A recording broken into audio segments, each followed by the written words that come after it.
ladies and gentlemen. The story you are about to hear is true. The names have been changed to protect the innocent. Dragnet is brought to you by Chesterfield, made by Liggett & Myers, first major tobacco company to give you a complete line of quality cigarettes.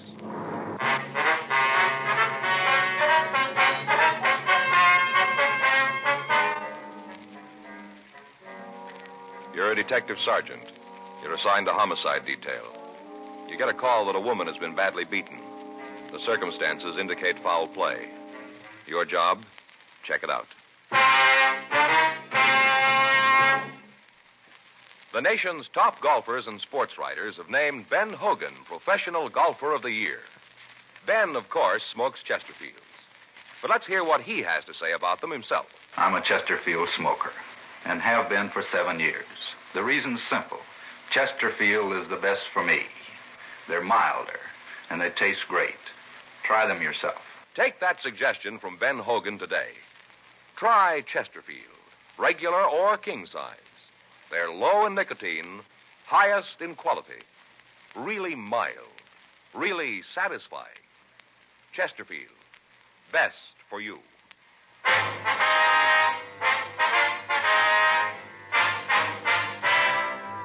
Dragnet, the documented drama of an actual crime. For the next 30 minutes, in cooperation with the Los Angeles Police Department, you will travel step by step on the side of the law through an actual case transcribed from official police files. From beginning to end, from crime to punishment, Dragnet is the story of your police force in action.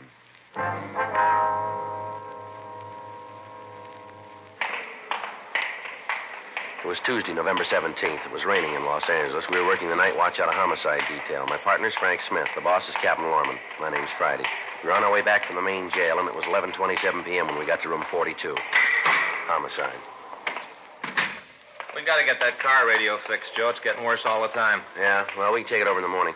Thing almost knocked me right out of the seat when I called in tonight. As soon as you press the button, bang, you get a shot. Yeah, when I was out with Lopi yesterday, he picked up the mic. I thought he was going to climb right out of the window. Yeah, well, that's pretty funny as long as you don't have to use the thing. There must be a short someplace, huh? Got to get it fixed. You know, I must have used $1 worth of dimes calling in today. If this keeps up, I'm going to have to give up lunches. Well, that wouldn't hurt you either. That's not kind, Joe. I've lost 7 pounds in the last 2 weeks. Where? I'm going to see about a transfer. Well, let's finish up this report so we can get out of here. What do you say? Okay, I'm with you. Hot shot, I get it.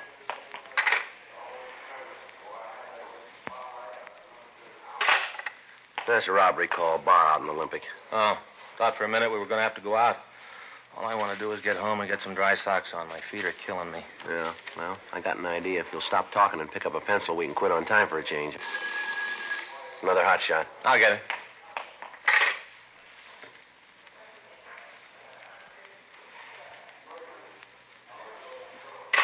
Get your hat. Beating out in Hollywood. Yeah? Woman found her laying in the gutter. She's still alive? Was when they got the call. We better step on it, though. They don't know how long she's going to last.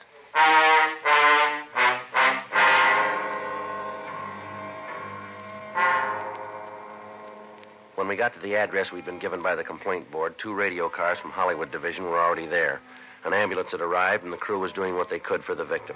She was still alive, but the attendant said that she appeared to have a skull fracture in addition to possible internal injuries. From one of the officers who answered the call, we found that the victim had been sprawled across the sidewalk, her head in the gutter. Due to the heavy rain, a stream of water was running down and into a storm drain. The fact that the drain was above the victim's head appeared to be the only thing that saved her from drowning.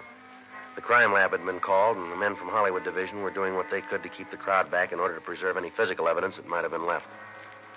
The victim appeared to be a woman in her early 40s. The clothes she wore looked expensive, but they were badly torn. Her face was cut, and the men in the ambulance crew removed her immediately to Hollywood Emergency Hospital for treatment. An officer was assigned to her in the event she regained consciousness. When she was found, her left shoe was missing, and there was no sign of any purse or wallet. None of the people who'd gathered in the crowd could give us an identification of her. The homes in the vicinity were large, and the area was sparsely populated. The nearest house to the place where the victim was found was at least 300 feet down the street. We talked to the people in the crowd and found that the man who'd made the original call was still supposed to be there. We checked with the officers in the radio unit, but they said they hadn't seen him. From them, however, we found that the call had been from the home of a Mr. and Mrs. Roger Heflin. We contacted them, and they came back to the scene and pointed out the man. Frank and I took him over to our car for questioning. All right, Johnson, you want to tell us what happened? I don't know. You called the police, didn't you? Yeah, I called them. You found her? Yes, sir. She was lying in the street like that. I got scared and I called the police. I thought maybe she was dead. What were you doing up here this time of night? Just walking around. You live up here, do you? No. Where do you live? Got a room down a fountain. Let me see your identification, will you, please? Oh, yeah. Here's my wallet. Any money in it? No. All right, let me have it. Yeah, here you are. This your true name? Cecil August Johnson? Yeah. Who's Mary Johnson? Hmm? I say, who's Mary Johnson? Who's she? My sister. Is her address here on the card? Yeah. Hey, you aren't going to call her, are you? You aren't going to call her. Why? Well, she'd be pretty sore about it if you did. She don't like for me to get mixed up with cops. She don't like it at all. You ever been in an institution? Hmm? State institution. You ever been in one? Yeah. I was in Camarillo once. How long ago did you get out? Oh, long time ago. 3 days. Long time ago. I haven't been there for a long time. What were you there for? Molesting people. Who? I was in Camarillo. Why'd they send you there, fella? To get well. From what? Just well. Yeah, we know. What'd they want you to get well from? I was never in Camarillo. You haven't been drinking tonight, have you? Hmm? I said you've been drinking. Yeah, a little bit. Where? Bar down Hollywood Boulevard. When they sent you to the hospital, what was the reason? I never been to hospital. You told us that you'd been in Camarillo. Well, that was to get well. Now, look, fella, we asked you before. What for? They thought I was molesting people. Were you? No, I didn't hurt anybody. Did they say you did? Yeah. Who? A lady, they said I hit her. Did you hit her? Huh? I said, did you hit the woman? No, I never hurt anybody. You know who the woman is that you found? You aren't going to call my sister, are you? Do you know who the woman is? What woman? Now, look, fella, pay attention. The one you found tonight. Yeah, I've known her for a long time. What's her name? Grace. You know her last name? Hmm? Do you know her last name? No. You know, I never really been in Camarillo. I just told you that. That's so? Why? I don't know. Just sometimes I like to do things like that. I don't have no reason. I just like to do it. Like, once I told my sister I killed a man. She almost fainted. I just like to do that once in a while. Things get dull. I like to get them started. Where'd you meet Grace? Bar down in Hollywood. I go in there all the time. I met her there. Did you meet her there tonight? Yeah, she was there. Said she had a fight with her old man. Said they had a real beef. She told me he hit her. Belted her right in the mouth. What do you think of a guy do a thing like that to a woman? Any man do a thing like that, he's no good. No good at all. They said I did it, too. Told my sister I hit a woman. Who said that? Other cops when they arrested me. When was this? When I was at Camarillo to get well. You under a doctor's care now? No, I got real well at Camarillo, real well. They let me go. You just got through telling us that you'd never been there. I'm a liar. You can't believe anything I say. I'm a real liar. My sister's all the time saying that about me. She says I'm a liar. That's one of the reasons she used to get sore at me. I'm such a liar. I was never there. You know where this Grace lived? No, I think it was up on Ledgewood Drive. I think that's where it was, on Ledgewood Drive. You know where the house is? Mm-mm. I never saw it. I was going to go up there one day and punch her old man in the nose. You know, because he hit Grace. I was plenty sore about it. He gave her a black eye. I was plenty sore. But I didn't. You know why? You tell us. Because I thought my sister'd get mad at me. She always gets mad when I get in fights. And when I lie. She get real sore. She's got no sense of humor. Yeah. There's a guy at the hospital who had a real sense of humor. He was funny. He had a piece of inner tube and he wore it like a hat. Floppy, you know? He had a real great sense of humor. But my sister, she don't like anybody to laugh. How many times you been arrested, fella? Maybe a couple. Here in Los Angeles? Yeah, all the time in L.A. Cops here don't like me. They got no sense of humor. None. Never saw such dull cops. All right, Johnson, you wait here. We got a few things to check out, and then we want to take you downtown. You aren't going to arrest me, are you? We'll see. Well, I hope not. My sister, she'd be real sore. Johnson? Hmm? Tell me something. Did you hit her? You mean, did I hit Grace? Is that what you mean? That's what I mean. No. I met her tonight, and she asked me to take a walk with her. To take a walk, that's all. Then all of a sudden, she was lying on the ground. I was pretty drunk. I didn't know what happened. Just all of a sudden, she was there, and I got scared, and I called the cops. But I didn't hit her. I wouldn't do a thing like that to Grace, not me. You believe that, don't you? Well, don't you? You got to buy it. You got it, because it's the truth. Is that right? Sure. It's the truth. Every word. Well, you said it yourself, didn't you? Hmm? You're an awful liar. 12:52 a.m. While one of the officers from a radio unit stood by with Cecil Johnson, we talked with Lieutenant Lee Jones from the crime lab. He told us that what footprints they'd found in the immediate vicinity of the victim had been destroyed by the rain. He told us that his crew was unable to find any useful physical evidence. The area was searched, but we failed to find either the missing left shoe or the woman's purse, if she'd carried one. We put in a call to the Hollywood Receiving Hospital. Dr. Elwyn Terrell told us that the victim was suffering from a fracture of the skull and apparently several broken ribs. He told us that the woman was in a deep coma and she couldn't be questioned at that time. We asked him to contact us through the business office in the event that she regained consciousness. We questioned the people in the neighborhood, but they were of no aid. None of them recalled hearing any automobiles on the streets, and none of them could testify as to the people loitering in the area. 1:10 a.m. We took Cecil Johnson and had him detained at the city jail pending further investigation. A check of his record showed that he'd been sent to Camarillo twice on charges of molesting and violation of Section 245 PC. He'd been released into the custody of his sister 3 weeks previously. Before he was placed in a cell, we got the name and address of the bar where he said he'd met the woman he called Grace. 1:40 a.m. Frank and I drove out to the place. It was located on Hollywood Boulevard near Las Palmas Avenue. There was only one other customer in the place when we went in. The bartender was cleaning up for the night. What'll it be? We're looking for Emil. I'm him. What do you want? It's not about that lousy Jackie, is it? What's that? You're cops, aren't you? Isn't this about Jackie? We're police officers, yeah. You gotta understand, I thought he was an actor. You know, I thought he was just hanging around the place to take work calls. That's what he told me.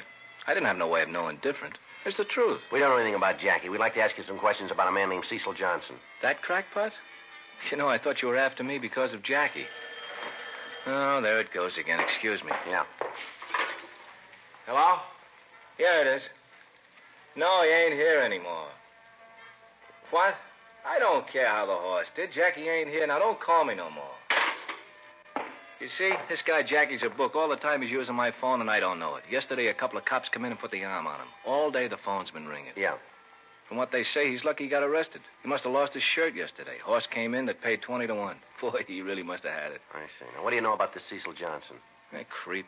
A real creep. Did you see him tonight? Yeah, he was in. About what time? Let's see, it was just before the fight on TV. That'll make it about 6:45. Yeah, about then, about 6:45. He come in alone? Oh, yeah, always does. He don't have no friends. What time did he leave, do you remember? Well, we stayed around and watched the fight. Got into an argument with a guy. Then he left about, let's see. I guess it must have been about 9:30, 9:45. You know a woman named Grace? We understand she's in here quite a bit. Grace, huh? Well, we got a couple of Graces come in here. What's yours look like? About 42, dark hair, wearing a tweed coat. Excuse me a minute, huh? Yeah. Hello? Yeah, it is. No, he's not here. He won't be back, so stop calling. I don't care if it did pay that. Look, Bud, I got no part in the action. Now, forget the number, huh? Jackie's gone. He's in the can. Yeah, he's pinched. Now, lay off, huh? Now, let's see. Dark hair, tweed coat. Oh, yeah, that'll be Grace Dillon. Dillon? Yeah, she's pretty much of a regular. D-I-L-L-O-N. Yeah, I guess so. Dillon. I guess that's the way to spell it. Well, what's all the questions? Something wrong? What time was she in here tonight? Who says she was? Well, that's what we understand. Oh. Oh, yeah, well, there's nothing wrong around here. No reason not to cooperate. She was here, come in about 8. What time did she leave? Well, I guess it was 9:30, 9:45. Did she leave alone? I gotta think about that. All right. Lots of people in here with the fights, you know. Let me think. I'm gonna tear that thing right out of the wall. He ain't here. He's been pinched. I don't know when he'll be back, and I don't care. You know, come to think about it, I think she left with that Cecil. Johnson? Yeah. Did either one of them have much to drink, do you know? Well, Cecil had a couple of beers. It's all he needs. Don't take much with him. How about the Dillon woman? She was feeling no pain when she got here. Really carrying a load. I finally told her to take a walk, told her I couldn't serve her no more. That's when she left.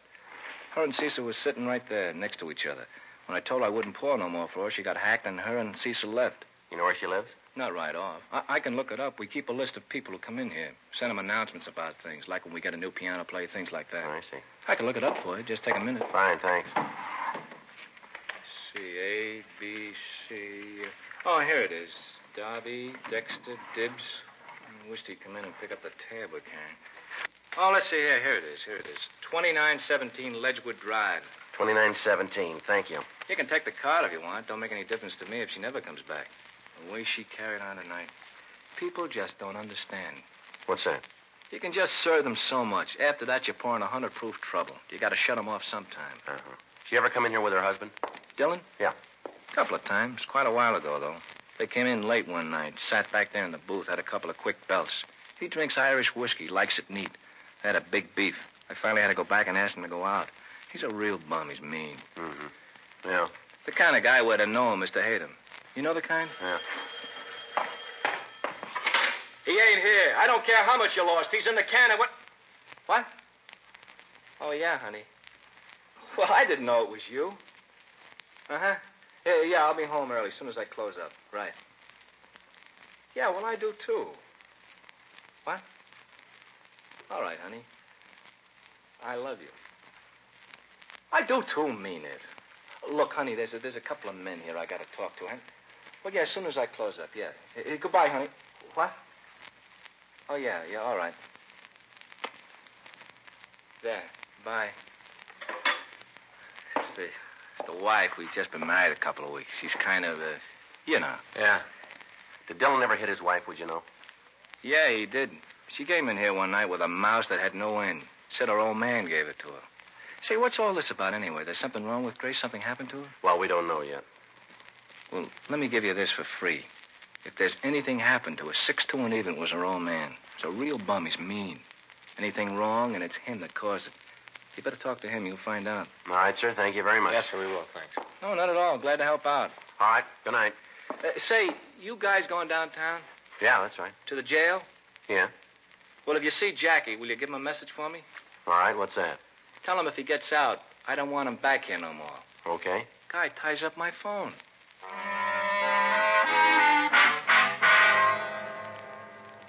"2:26 a.m. We got a description of the victim's husband and checked the name through R&I. We were unable to come up with any criminal record on him. Frank and I drove out to the address given us by the bartender. It was a large English stucco house 5 blocks from where Grace Dillon had been found. We rang the bell and waited. An elderly woman answered the door and told us that Herman Dillon was not in. She explained that she was a babysitter and that she'd been called to take care of the couple's 3 children. She went on to say that Mr. Dillon had left the house at approximately 10:15 p.m. and had not yet returned. We called the office and arranged for a stakeout to be set up on the house. While we waited for the officers to arrive, the babysitter told us that the Dillons had constant fights. She said that on several occasions, Mr. Dillon had threatened to kill his wife if she didn't spend more time at home taking care of the children. She went on to explain that there'd been an argument that evening, and that after a loud fight, the wife had left the house. After she'd been gone for over an hour, Herman Dillon left to find her. 3:02 a.m. The officers arrived. We asked them to wait for the husband to return and then to notify us immediately. Frank and I drove downtown and checked into the crime lab. We talked with Lieutenant Lee Jones regarding his findings. He told us that he'd gone over the victim's clothing, but he was unable to find any physical evidence to help us in finding her assailant. 3:46 a.m. We checked into the office and put in a call to the hospital. How do you spell that, Doc? Huh? A-D-E. Yes, sir. Do you have any idea when that might be? I see, sir. Mm-hmm. Well, if you'll let us know. Right. Yeah, the business office here will know how to reach us. Right. Thanks again. Good night, Doc. How is she?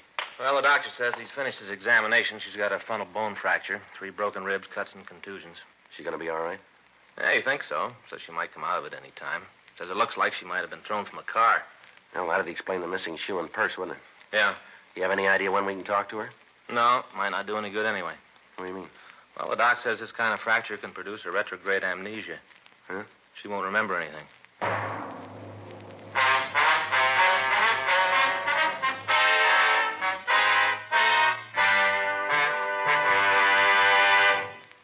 You are listening to Dragnet, the authentic story of your police force in action. It's taking place at your dealers, cigarette dealers coast to coast. Smokers by the thousands are now changing to Chesterfield. Join them today, and you'll be smoking the only cigarette that gives you proof of low nicotine, highest quality. I want you to know that's a matter of record. And so's this.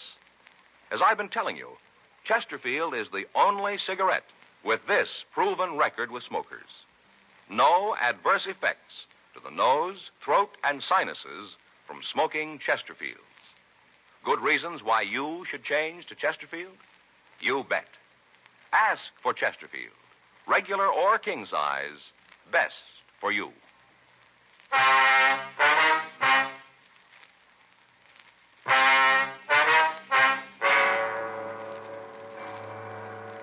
"4:02 a.m. Frank and I signed out of the office and we went home. At 5:13 a.m., I got a call that the husband of the victim, Herman Dillon, had returned home. The officers who called said that they were bringing him down to the city hall. I got in touch with Frank, and by the time we got to the squad room, Dillon was already there. He appeared dazed and acted as if he'd been drinking heavily. We sent out for some black coffee for him. He apparently didn't know what had happened to his wife. What's all this about, anyway? What are you dragging me out of my house like this for? Got a few questions we want to ask you, Dillon. What do you got that's so important you got to go through it at 6 in the morning? When'd you see your wife last? About 7:30 last night. Why? How do you and your wife get along? We've been married for 10 years. It's not much of an answer, mister. You're not married. Been married 10 years, and it's an answer. Been married 10 years, it's all the answer you need. Well, maybe you better spell it out for me. After that long, you have a few disagreements. Bound to. You know, being together all that time. You and your wife have a disagreement last night, did you? Yeah, we had a discussion. What about? I don't think that's any of your business. Yeah, well, maybe it is. Now, what'd you argue about? Her running around. Wasn't a real argument, just a discussion. The way we got it, it was more than that. And you got it wrong. We heard you hit her a couple of times. That's a lie. I might have shoved her a little. She had it coming, though, all the time running around. We got 3 kids, 3 little kids, and she doesn't care that for them. Always going out, hanging around those cheap bars, boozing it up. I came home the other night. She'd walked out and left the kids all alone, all by themselves. Didn't even get a sitter for them. Where you been tonight? Why? Why you have to know that? You want to tell us? Yeah. After Grace and me had the fight, she walked out. I waited for her to come home. Then when she didn't, I went out to find her. Did you? Did you find her? No, I looked all over for her. All the bars along the boulevard, but she wasn't there. Where you been since the bars closed? Walking around. In all this rain? Yeah. I've been trying to figure out what to do, trying to make up my mind. About what? What I should do with Grace. Things can't go on like this. They just can't. We've heard from some of your wife's friends that you made threats in their life. Is that right? Who told you that? We just heard it. Is it true? Yeah, I suppose so. If I'd have found her tonight, I'd have maybe killed her. I've never been so mad before. You see anybody you knew tonight? What? When you were walking around, did you see anybody you knew? No, why? When you got no way to prove where you were. Why'd I have to do that? Might make things easier on you. Hey, what's this all about, anyway? Why are you asking all these questions about me and Grace? What are you trying to say? Where is Grace, you know? Yeah? Well, where is she? What's happened to her? She's in the hospital. She had an accident. It's pretty bad. What kind of an accident? Looks like she was beaten. And you think I did it? Might have been you. She alive? Yeah. You think I beat her up? Did you? No, I maybe wanted to, knock some sense into her, but I didn't do it. You prove where you were tonight? Why? Can you prove where you were? No, I don't even know myself. Hey, you really think I did it? That's what we're trying to find out. You know, I was pretty drunk tonight. I got real loaded. That's a terrible part. Yeah, let me see your hands, will you? Why? Let me see them. All right. Put them up there, both of them. Here. Where'd you get those bruises? I don't know. I don't remember. You better try. This is pretty important. I told you I was drunk. There's only one thing that'll put bruises like that on your hands. Yeah? You hit something pretty hard.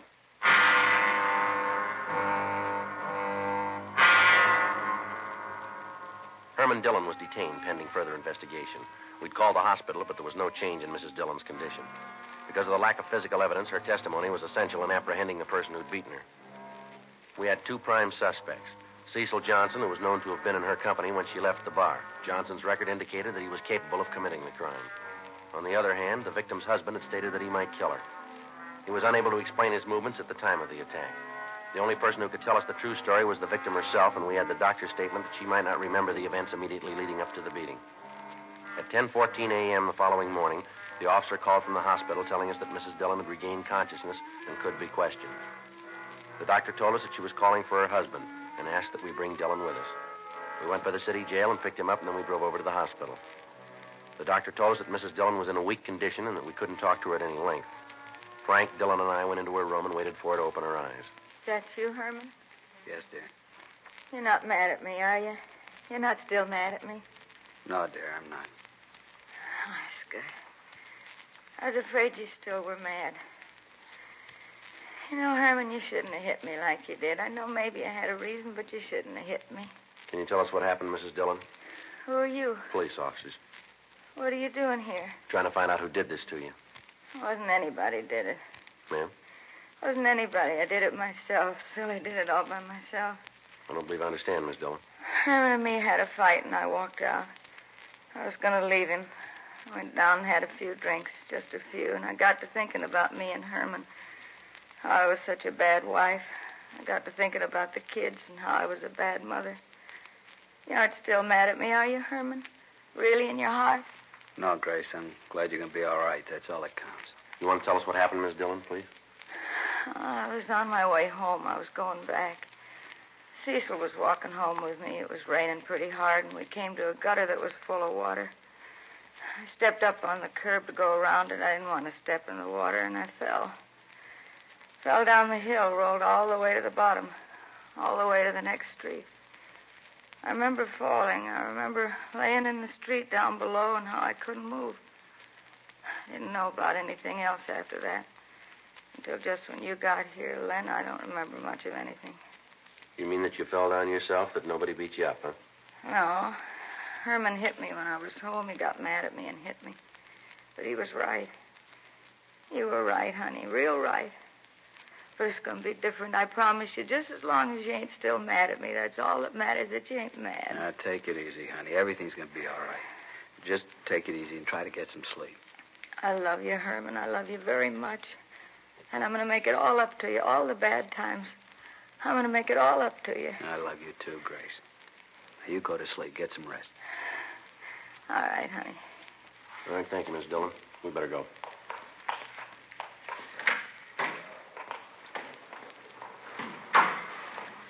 You going to want me anymore, Sergeant? No, I don't think so. Wonder if she means it. If she really does. What's that? About making it up to the kids, how things are going to be different. Well, I don't know. She said she would. That's just it. She said it so many times before.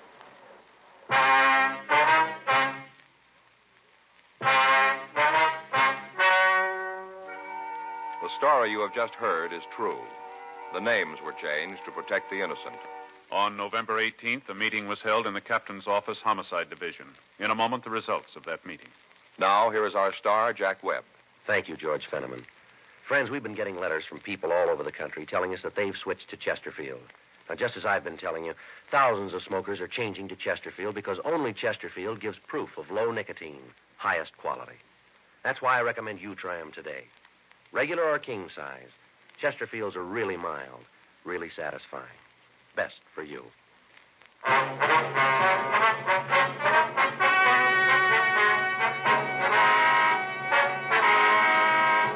Since no crime had been committed, no legal action was taken against Mr. and Mrs. Dillon. Cecil August Johnson was removed to Room 5, Georgia Street Receiving Hospital for further psychiatric examination.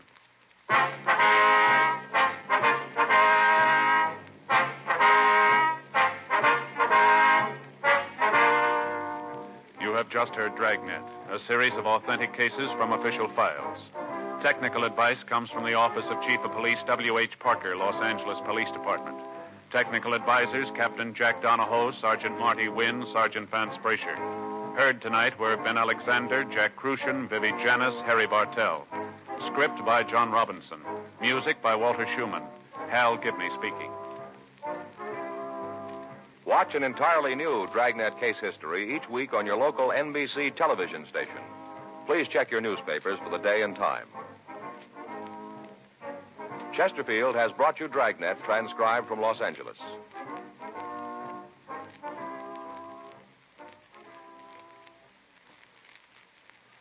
Have you tried new cork tip Fatima? It's the smooth smoke with Fatima tips of perfect cork. King size for longer filtering, and Fatima quality for a much better flavor and aroma. Fatima is made and guaranteed by Liggett & Myers Tobacco Company. Try Fatima today.